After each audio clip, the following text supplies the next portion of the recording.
Bíblias neste texto.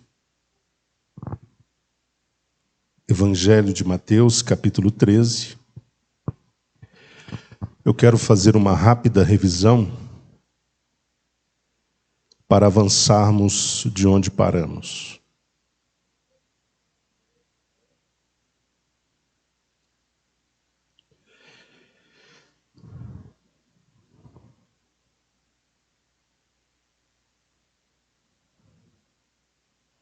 Hoje nós iremos a partir do versículo 24, então vamos revisar até lá de forma bem objetiva.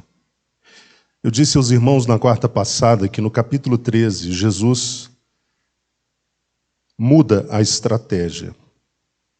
Até o momento nós vemos Jesus ensinando nas sinagogas, mas a partir deste momento, boa parte dos seus ensinos se dá à beira-mar.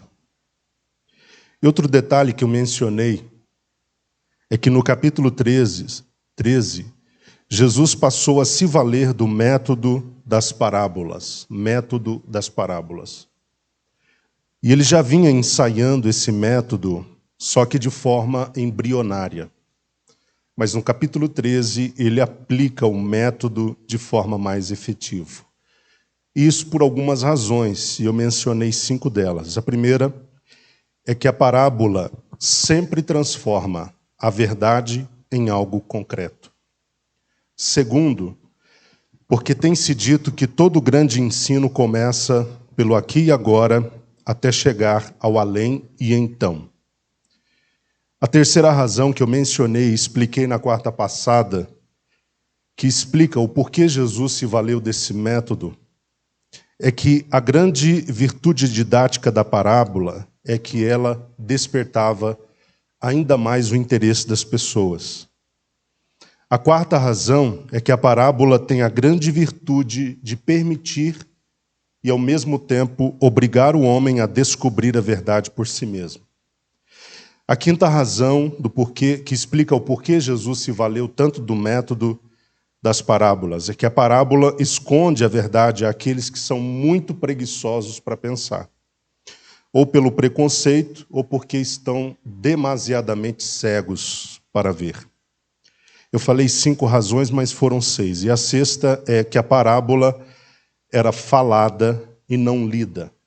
E isso fazia com que a parábola tivesse um impacto imediato. A primeira parábola que Jesus menciona no capítulo 13 do Evangelho de Mateus é a parábola do semeador.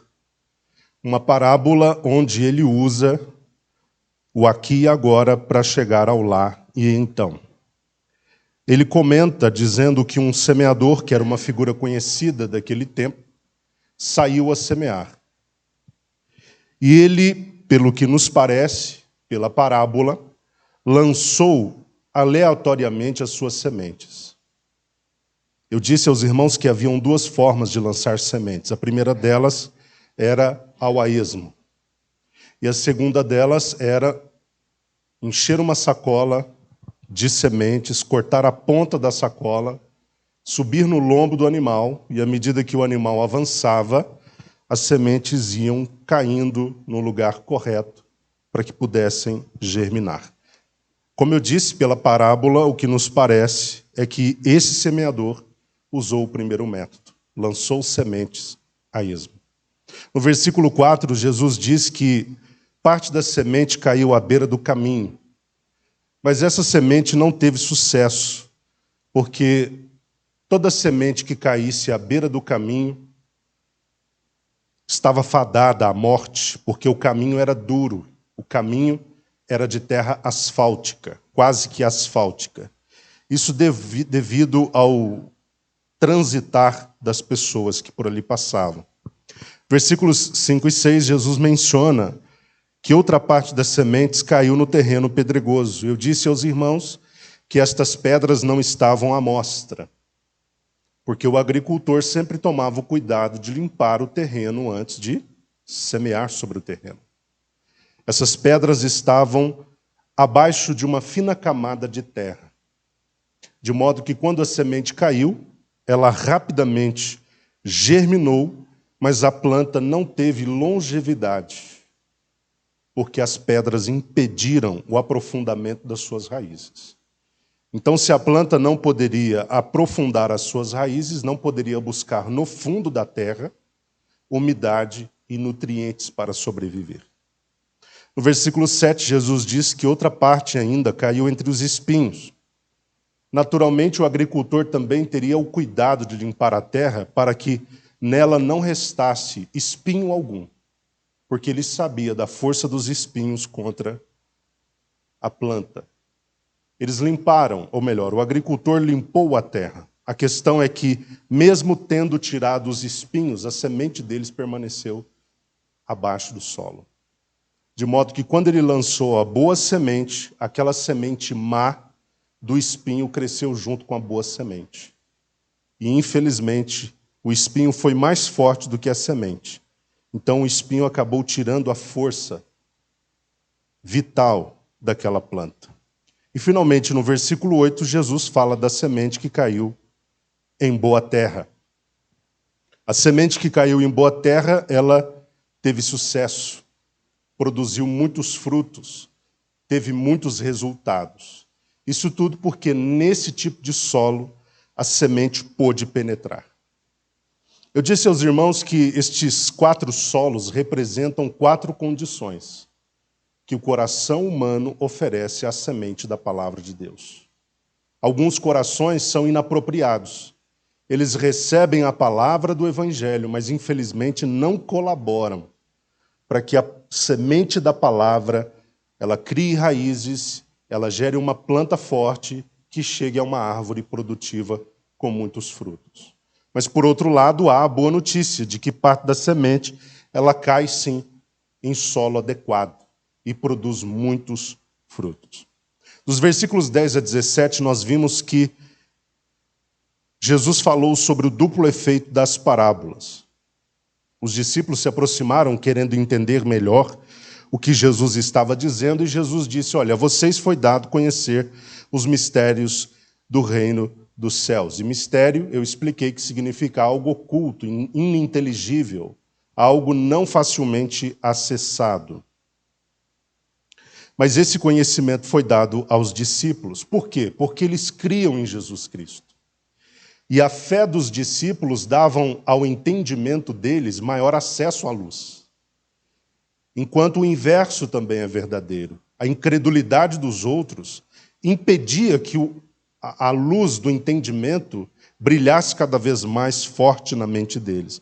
E eles, ao invés de crescerem no conhecimento, se aprofundavam na confusão. Era isso que a parábola fazia. De um lado, esclarecia aos que tinham fé. Do outro lado, obscurecia para aqueles que não tinham fé. E Jesus fala muito bem sobre isso. Os discípulos que criam teriam um acesso cada vez mais generoso à verdade do Filho de Deus. Mas aqueles que não criam, infelizmente, não teriam a mesma sorte. E Jesus diz também que aqueles discípulos a quem o mistério foi revelado deveriam se sentir bem-aventurados, ou mais do que felizes, porque eles tiveram acesso a um privilégio que profetas do Antigo Testamento, por exemplo, quiseram ter e não puderam. Dos versículos 18 a 23, como nós vimos na quarta passada, Jesus fala do significado da parábola.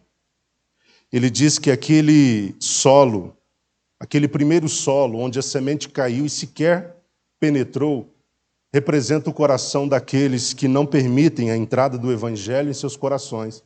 Então vem Satanás e rouba a pregação ou o conteúdo do Evangelho deles. Nesse solo a palavra não penetra, e o maligno vem e rouba qualquer vestígio de verdade que possa ter restado. O segundo solo, que é o pedregoso, representa o coração que é, a princípio, muito entusiasmado, porém não calcula os custos da sua decisão.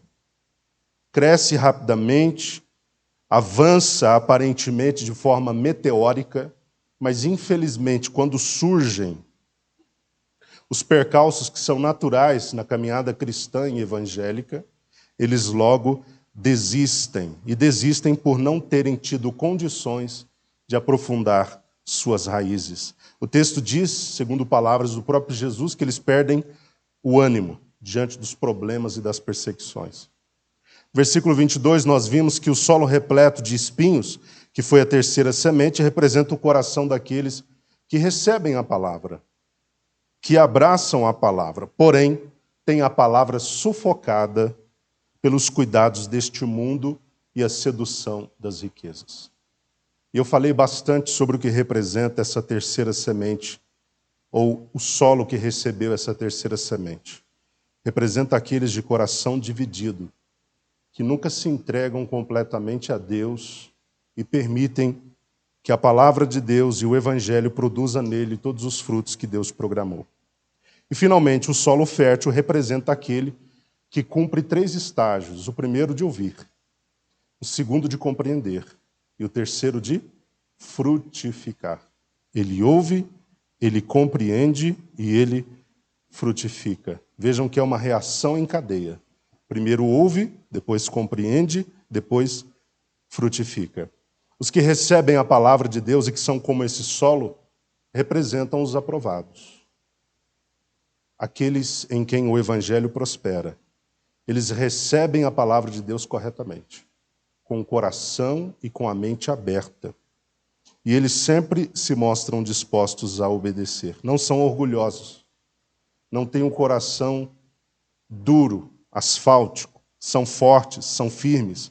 E eles têm a capacidade de enraizar-se em Deus cada vez mais. Agora vamos ler o texto de hoje, a partir do versículo 24. Nós vamos ler do 24 ao 30 e depois do 36 ao 43, ok? 24 ao 30, depois do 36 ao 43. Nós vamos ver a parábola do joio e do trigo. É a segunda parábola desse texto de Mateus. Jesus lhes contou outra parábola. O reino dos céus é semelhante a um homem que semeou boa semente em seu campo. Entretanto, quando todos dormiam, chegou o inimigo dele, lançou o joio no meio do trigo e seguiu o seu caminho. Assim, quando o trigo brotou e formou espigas, o joio também apareceu. Os servos do dono da plantação foram até ele e perguntaram: Senhor, não semeaste boa semente no teu campo? Então, de onde vem o joio? Ele, porém, lhes respondeu: um inimigo fez isso.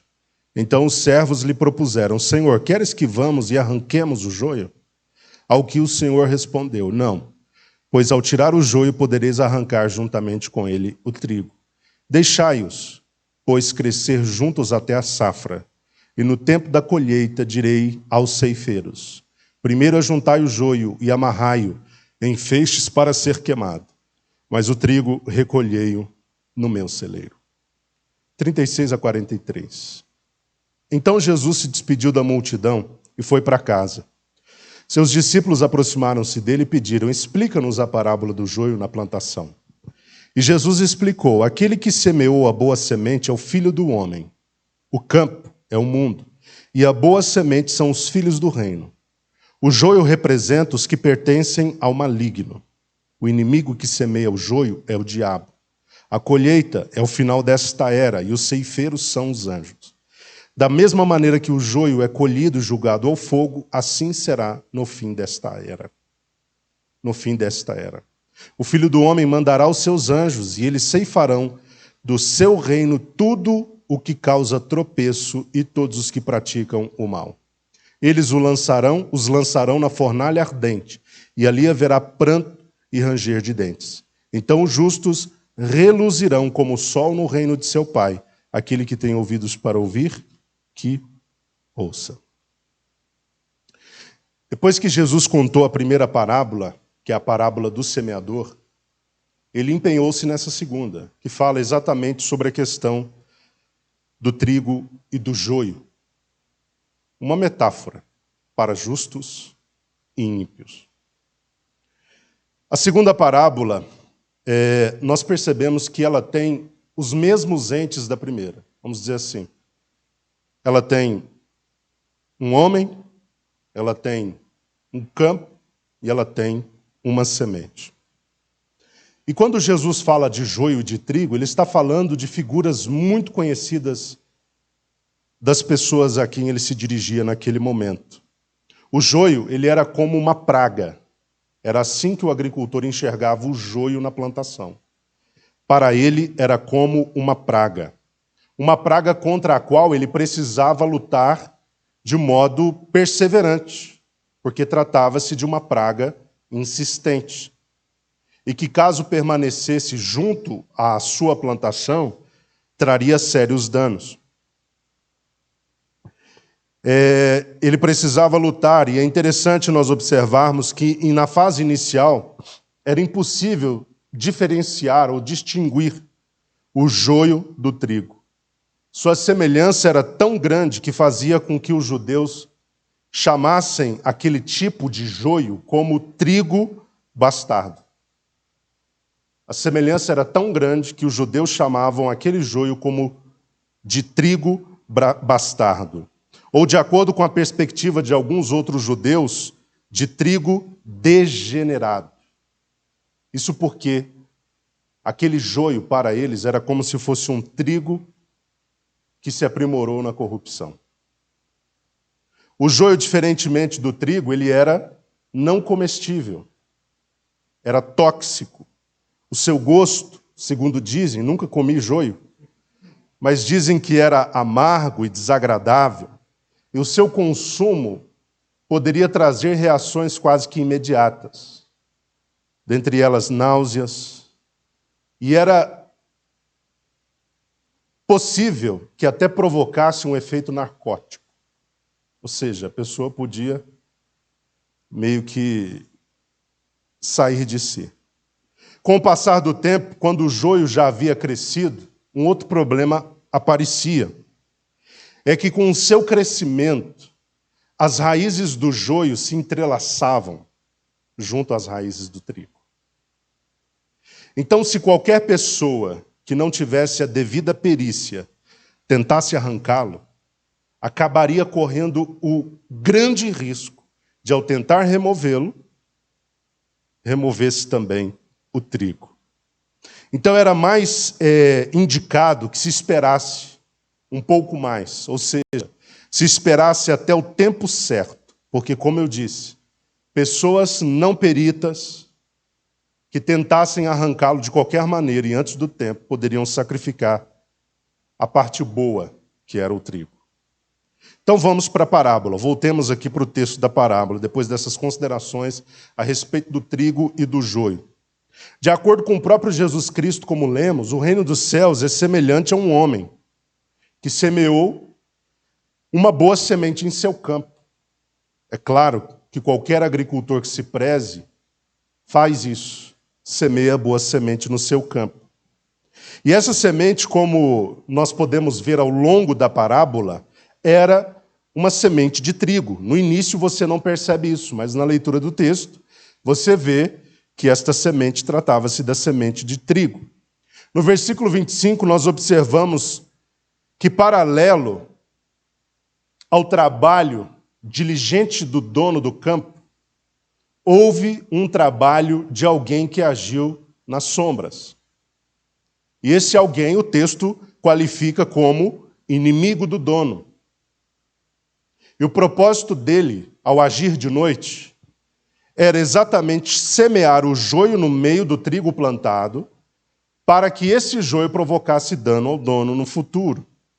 O intuito, então, em síntese, do inimigo era fazer o que com o dono? Prejudicá-lo. Para que, ao final, pouco trigo fosse colhido. E se pouco trigo fosse colhido, logo haveriam prejuízos financeiros. Isso olhando numa perspectiva natural, numa perspectiva humana. Então ele semeou no mesmo campo sementes de joio, depois ele foi embora. E repito, tudo feito às sombras, de forma clandestina, escondida, porque Satanás age nas trevas, só Deus e o seu povo agem na luz. A ação do inimigo, é interessante observarmos que ela não foi notada até que o trigo brotou e começou a formar as espigas.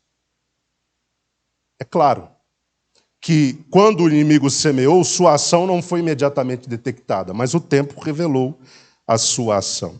Quando o trigo cresceu e acabou formando essas espigas, foi que o joio apareceu. Então, os servos do dono, que eram aqueles que estavam na lida diária, junto ao campo, junto à plantação, identificaram o problema. E, tendo identificado, procuraram imediatamente o seu senhor para alertá-lo sobre o que havia acontecido, bem como para requerer dele uma decisão sobre o que fazer dali em diante. Foi isso que aconteceu. Então eles chegaram para o seu senhor e disseram que um inimigo havia ido lá e semeado joio. Aliás, eles não disseram que era um inimigo, eles só disseram que havia joio no meio da plantação e perguntaram: o senhor não plantou boa semente? Ao que o senhor respondeu: sim, eu plantei boa semente. Então, com base na declaração dos servos, ele concluiu que tinha sido, então, uma ação do seu inimigo. Então, só reconsiderando, reformulando o que eu disse, não foram eles, os servos, que tiveram essa conclusão, mas o Senhor a partir do relato dos servos. Então, o dono do campo, ele toma uma decisão, e a decisão era: olha, nós não vamos arrancar o joio agora, porque os servos perguntaram: o senhor deseja que a gente vá lá e arranque o joio? E o Senhor respondeu que aquele não era o momento, não seria naquela hora que isso deveria ser feito, porque isso poderia custar também o trigo. Então, qual foi a recomendação do Senhor aos servos? Aguardem, esperem. Não é que o joio não será arrancado, ele só não será arrancado agora. Então ele recomendou aos servos que aguardassem o tempo da colheita, porque a colheita era o tempo, era o momento. Era a ocasião determinada pelo Senhor para que ele desse aos ceifeiros a ordem para que dessem ao joio o devido tratamento. Interessante que haviam as pessoas certas para fazerem essa colheita. E não seriam aqueles servos inicialmente. Havia um povo, um grupo qualificado para esse trabalho. E eles agiriam amando do Senhor, na hora certa, para fazer a distinção. E o Senhor, quando chegasse a colheita, daria ordens aos ceifeiros, que era o grupo qualificado, o grupo devidamente treinado para esse afazer, que eles, nesse momento, recolhessem o joio. É interessante como o texto coloca a palavra, as expressões. Que eles colhessem o joio, que o amarrassem para ser queimado. Enquanto, em relação ao trigo, o Senhor diz que ele seria recolhido para ser guardado no seu celeiro. Perceberam a diferença de expressões, de termos utilizados pelo Senhor em relação ao joio e ao trigo? Ao joio seria ordenado aos ceifeiros que o amarrassem, mas ao trigo seria ordenado a eles que o recolhessem para que fossem guardados no celeiro.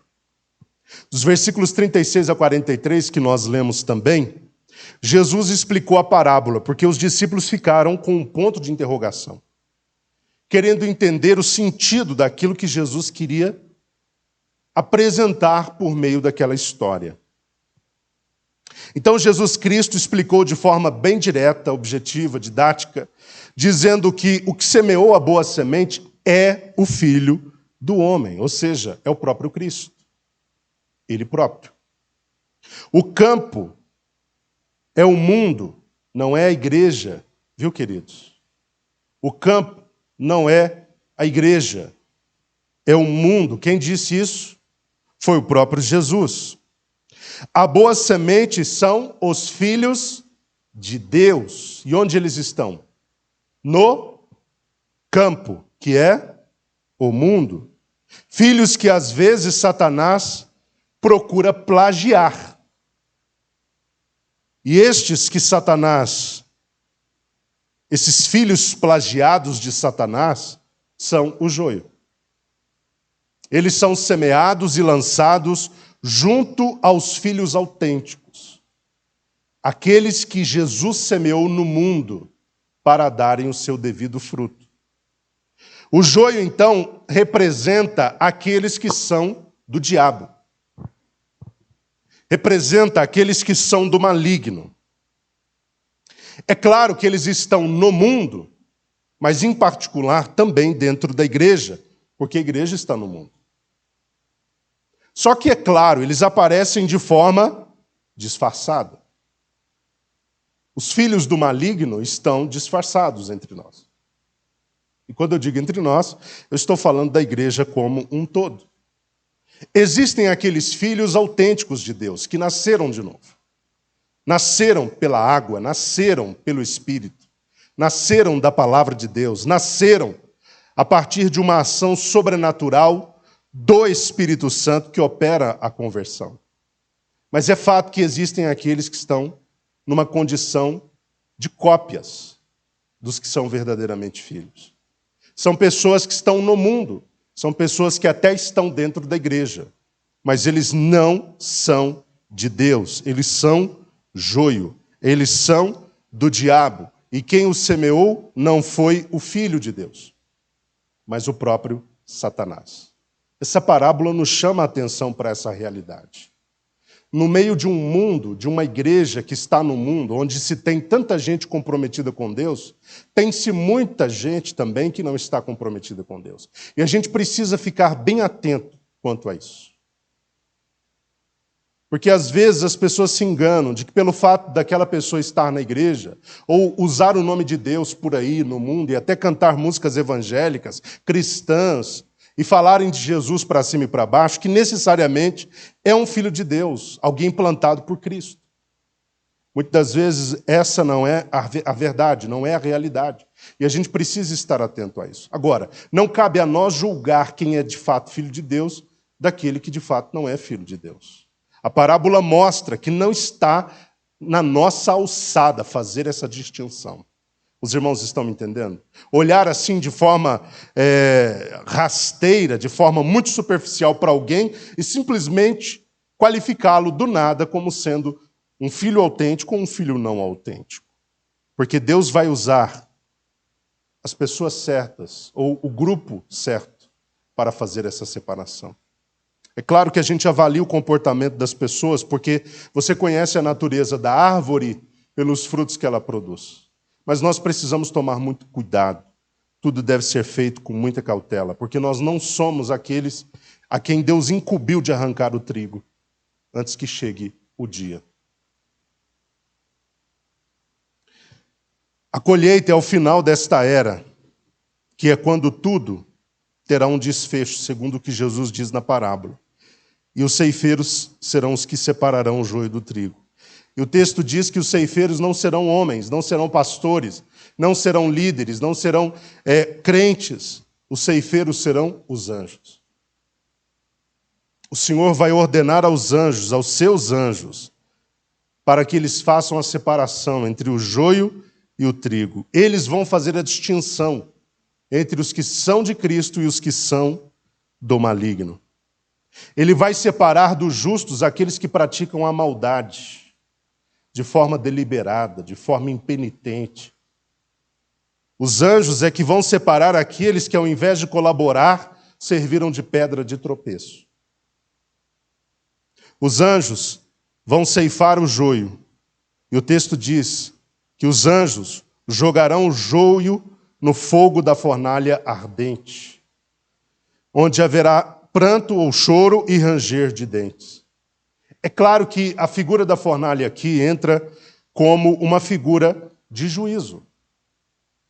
Deus dará o devido juízo, fará a devida justiça, aplicará a devida justiça àqueles que são joio, àqueles que são farsantes.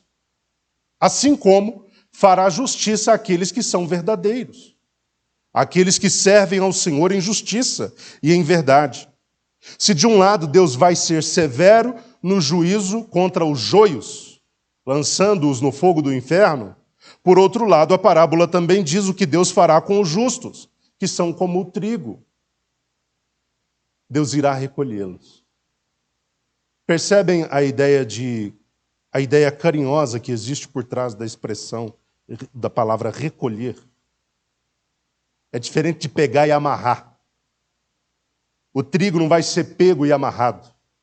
O trigo vai ser recolhido para estar no celeiro do Senhor. Isso significa o quê? Que o trigo não sofrerá o dano do joio. O joio sofrerá com o dano do fogo, mas o trigo não sofrerá com o dano do fogo. Ele será recolhido pelo Senhor, pelos anjos amando do Senhor, e eles serão colocados no seu devido lugar. Enquanto o joio será conduzido a um lugar de sofrimento e trevas. Pelo texto nós vimos o que será do trigo, ou daqueles que forem trigo. Eles reluzirão como o sol no reino do Pai.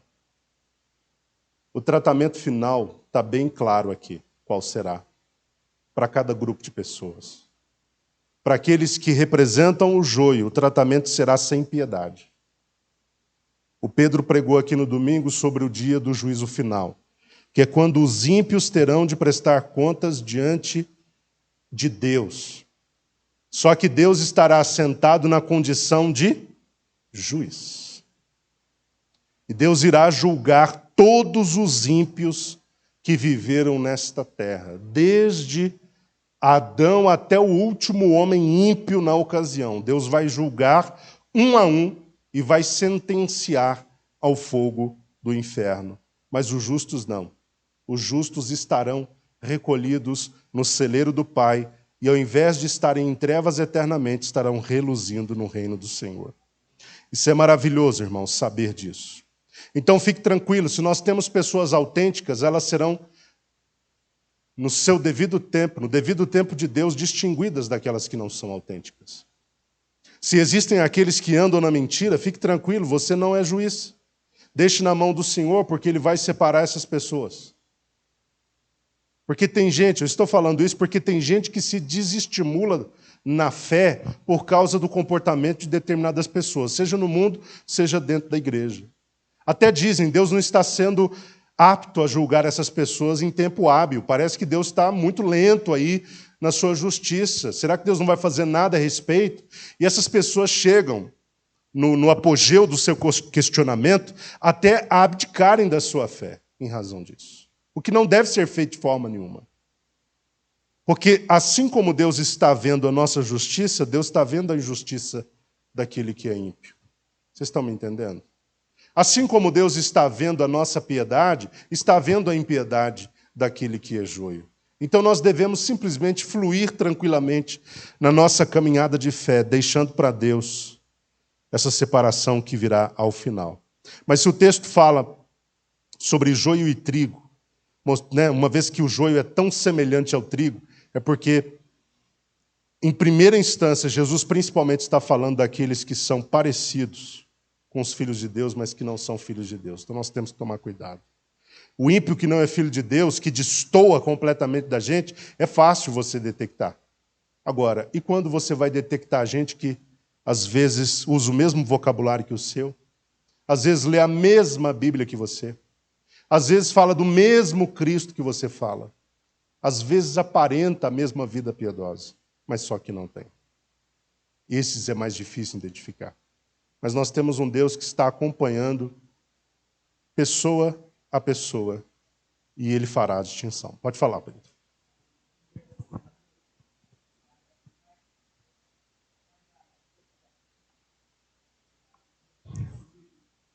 Exato. Exatamente. Versículos 31 a 32. 31 e 32, vamos ler. Vamos voltar, né? Outra parábola ainda lhes propôs Jesus, dizendo: o reino do céu é como um grão de mostarda que um homem tomou e plantou em seu campo. Embora seja a menor dentre todas as sementes, quando cresce chega a ser a maior das plantas e se torna uma árvore, de maneira que as aves do céu vêm aninhar-se em seus ramos. Pela terceira vez, nós temos aqui as figuras de um homem, de uma semente e de um campo. Agora a semente, Jesus diz qual é, já de forma imediata. É a mostarda, que um homem plantou em seu campo. E ele diz que, embora seja uma das menores sementes, Jesus disse que, ao crescer, essa pequena semente alcança proporções extraordinárias. Torna-se uma grande árvore, de maneira que até as aves do céu procuram ninho ou aninhar-se nela.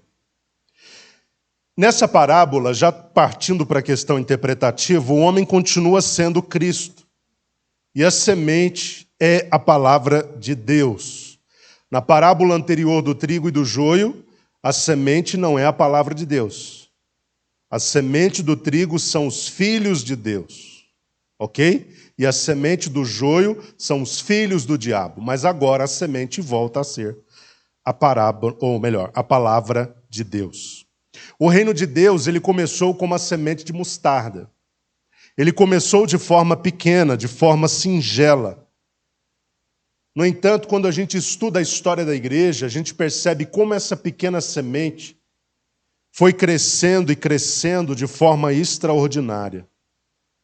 O reino de Deus, ele começou, conforme Jesus mesmo aponta, de forma tímida, mas à medida em que a proclamação da palavra, ela foi acontecendo, quanto mais se pregava o evangelho pelo mundo, tanto mais o reino ia crescendo.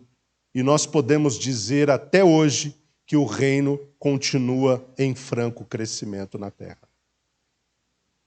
Começou como uma pequena semente de mostarda, mas à medida que os integrantes do reino foram cumprindo com sua missão, que é a de pregar o evangelho, esse reino foi adquirindo proporções, patamares, lugares cada vez mais altos e mais extraordinários.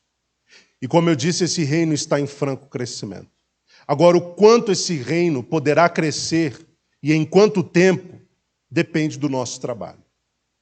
Eu já disse aqui numa das lições de escola dominical que estudiosos declaram que a igreja primitiva, a igreja do primeiro século, os discípulos, os apóstolos, juntamente com os irmãos do primeiro século, eles evangelizaram o mundo do seu tempo em 40 anos. Em 40 anos, eles evangelizaram toda a terra no primeiro século. Não tinha avião, não tinha navios com essas dimensões que nós temos, com a velocidade com que eles andam nos mares. Eles não tinham o recurso do celular. Eles não tinham o recurso da internet, rede social, e-mail, mídia social e reticências. E evangelizaram o mundo do seu tempo em 40 anos. Hoje nós temos tudo isso.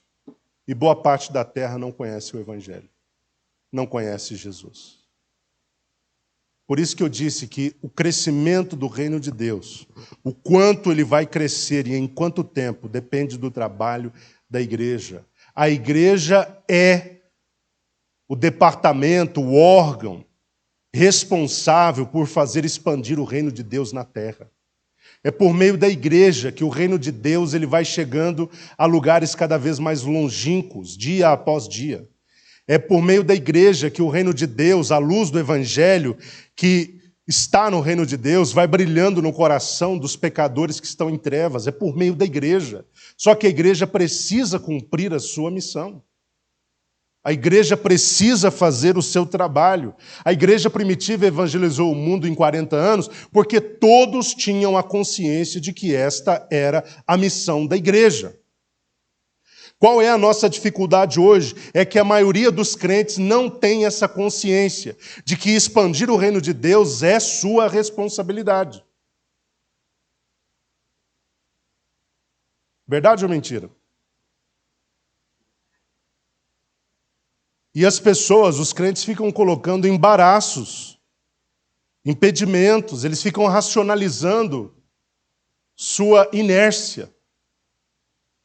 Ah, eu não posso, eu não faço por isso, não faço por aquilo, não faço porque não é minha responsabilidade, não faço porque eu não sei falar. Eu já disse aos irmãos aqui, se você não tem um canhão, use o estilingue que você tem. Use o que você tem, porque alguma coisa todo crente tem para cumprir o seu trabalho, a sua missão. Os irmãos estão me entendendo? Jesus não disse que você deveria chegar num determinado patamar para dali em diante você começar a cumprir o ID, a missão de pregar o evangelho e colaborar para que essa semente continue, essa árvore, que agora já é árvore, continue crescendo cada vez mais. Em nenhum lugar ele disse isso.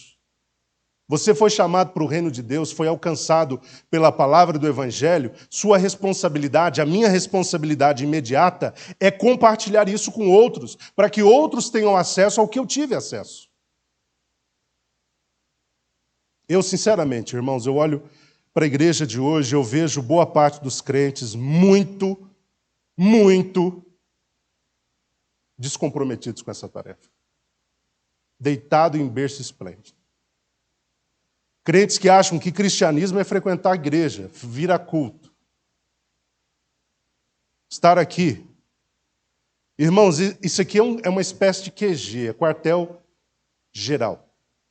É um lugar onde você vem para ser admoestado, ensinado, qualificado, equipado, instruído, consolado, fortalecido, restaurado, para voltar para o lugar onde você guerreia. Para voltar para o lugar onde você está fazendo o seu trabalho. Vocês estão me entendendo? A gente deve encarar a igreja como um lugar que a gente chega quase que, recolhendo os cacos da nossa vida, para que aqui Deus, por meio da sua palavra, por meio do seu Espírito e por meio da comunhão com os demais irmãos, venha nos reconstruir para o prosseguimento do trabalho evangelístico. É assim que a gente tem que enxergar a igreja. Cada lugar que a gente põe o pé, nós somos ali embaixadores de Deus para colaborar com a expansão do reino dos céus. Meus irmãos, como o reino de Deus já teria expandido muito mais se todo crente tivesse essa consciência. Se todo crente tivesse o seu coração aplicado. Eu gostaria de aproveitar o ensejo para pedir que você pergunte a você mesmo o quão aplicado você está com esse trabalho de pregar o evangelho para as pessoas.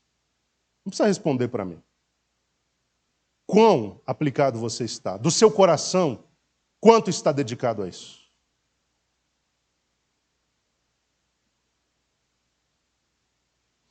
Acerca das aves que se aninham na árvore, aqui tem uma dificuldade interpretativa muito grande.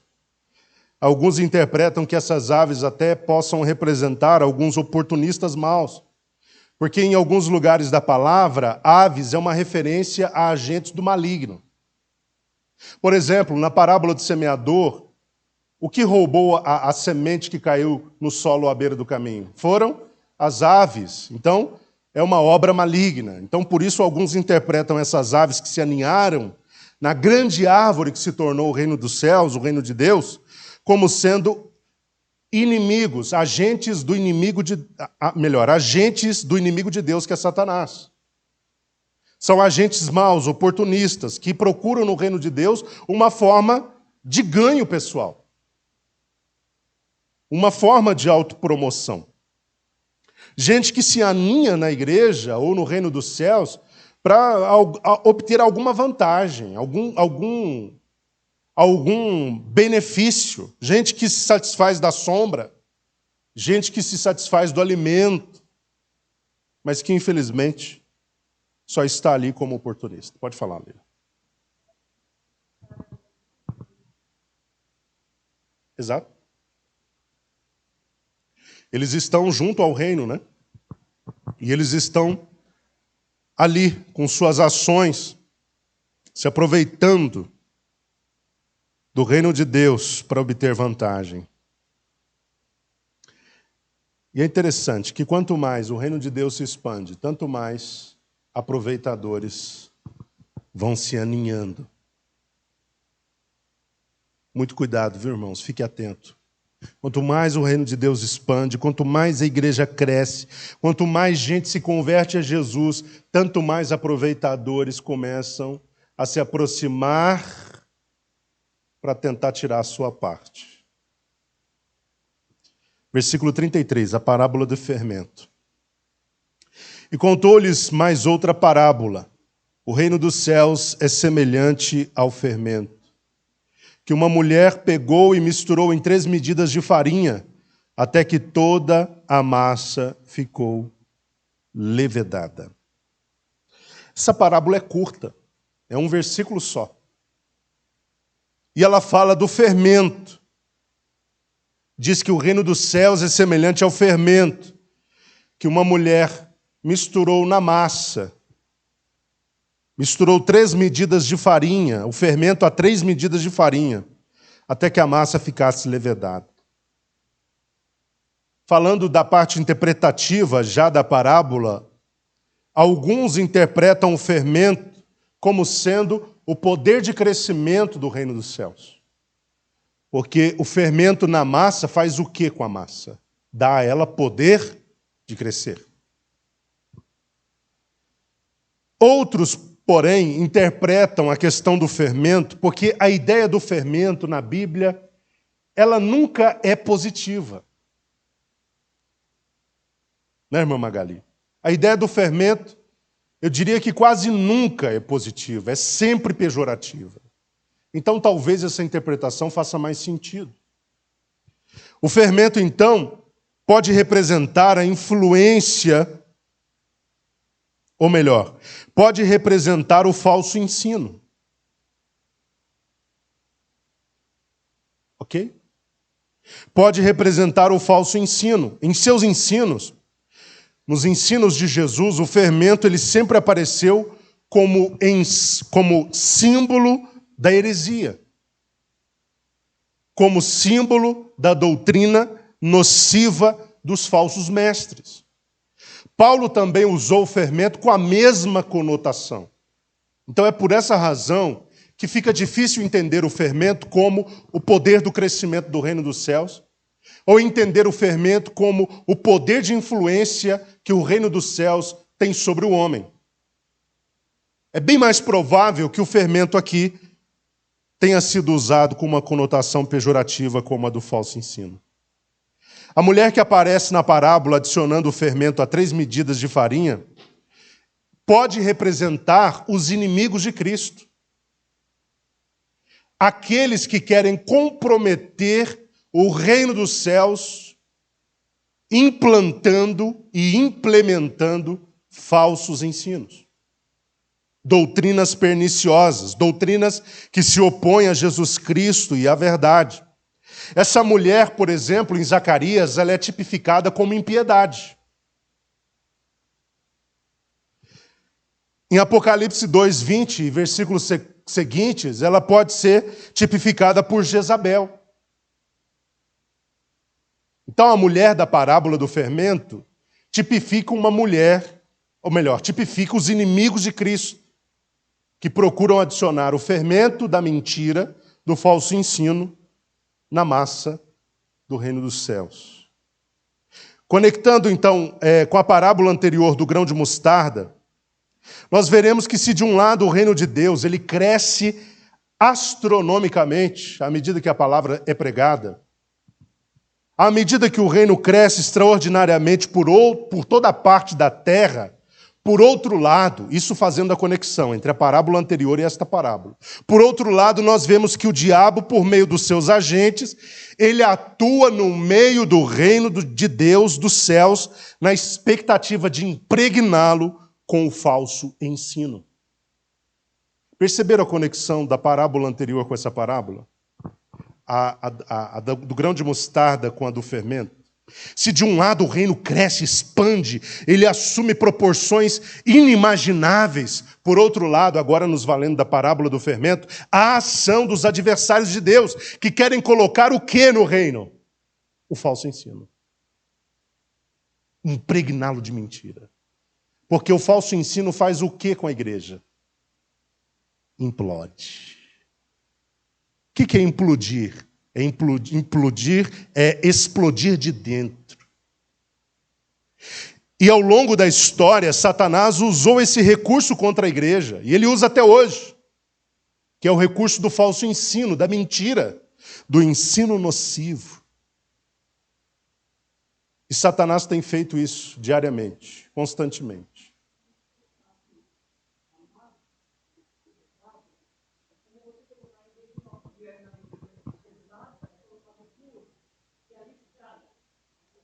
O excesso.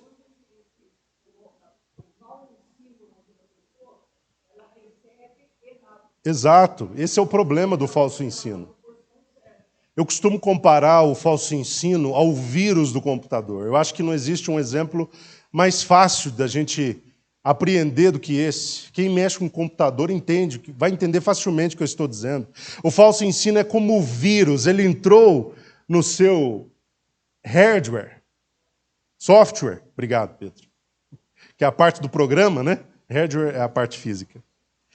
Ele infesta o seu computador com aquilo.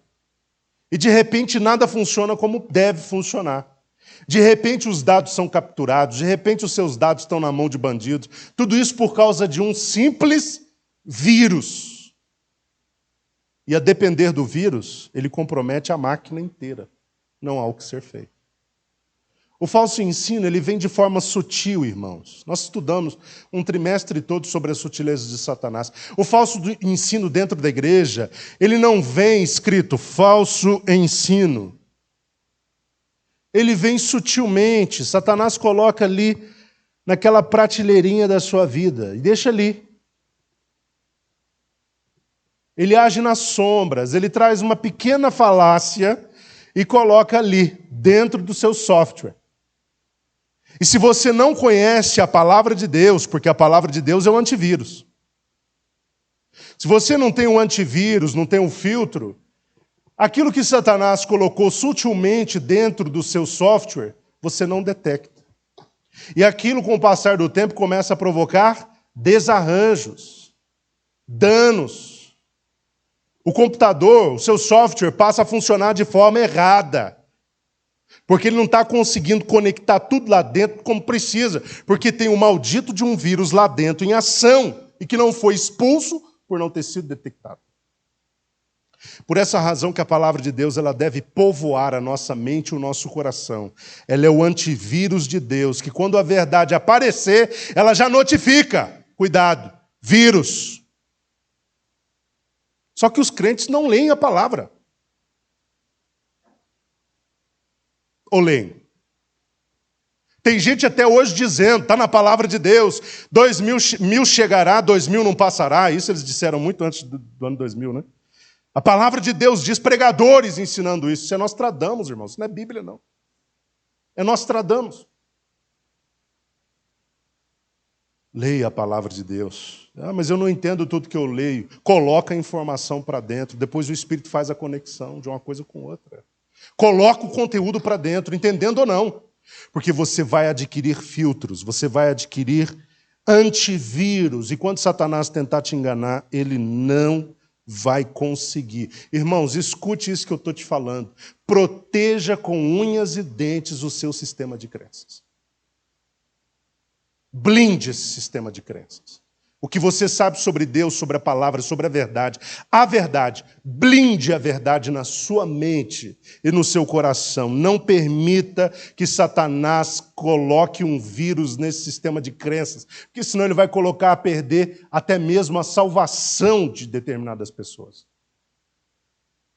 Tem gente que está caminhando para o inferno achando que está a caminho do céu, porque foi infectado. Cuidado com a infecção.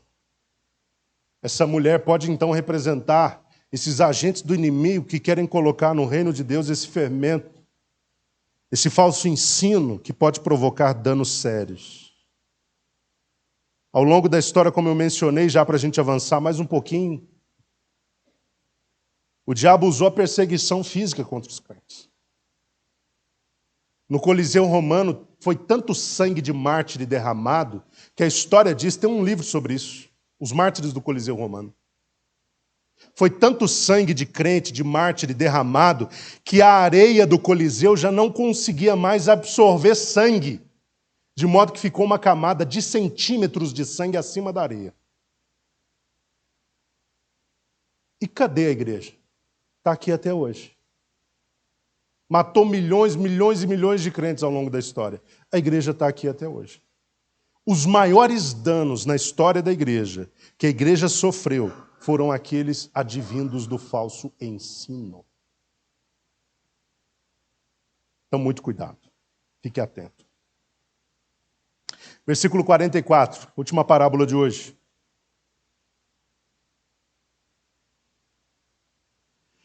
O reino dos céus assemelha-se a um tesouro escondido no campo.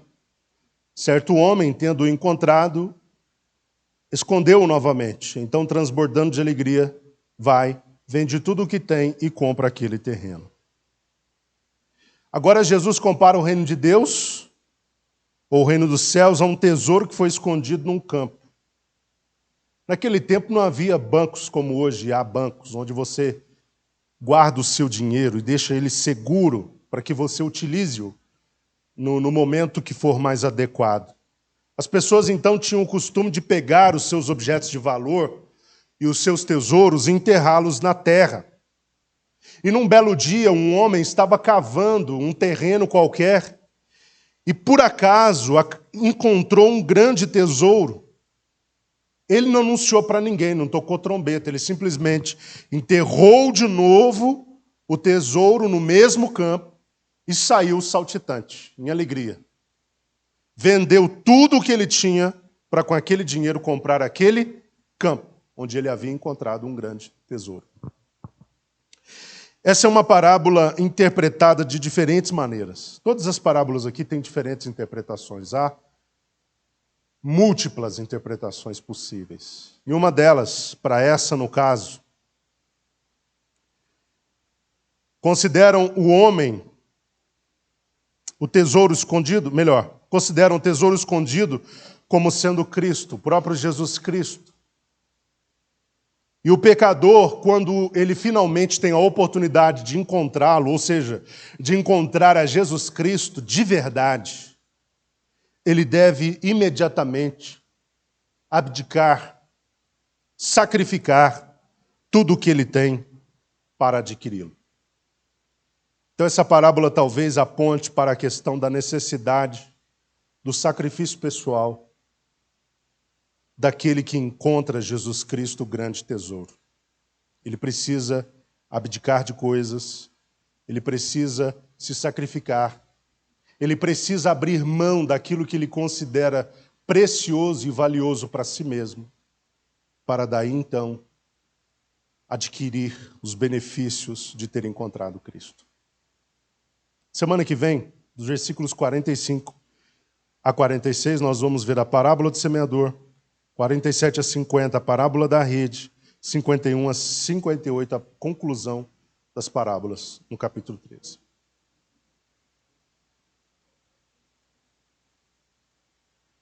Isso, das pérolas.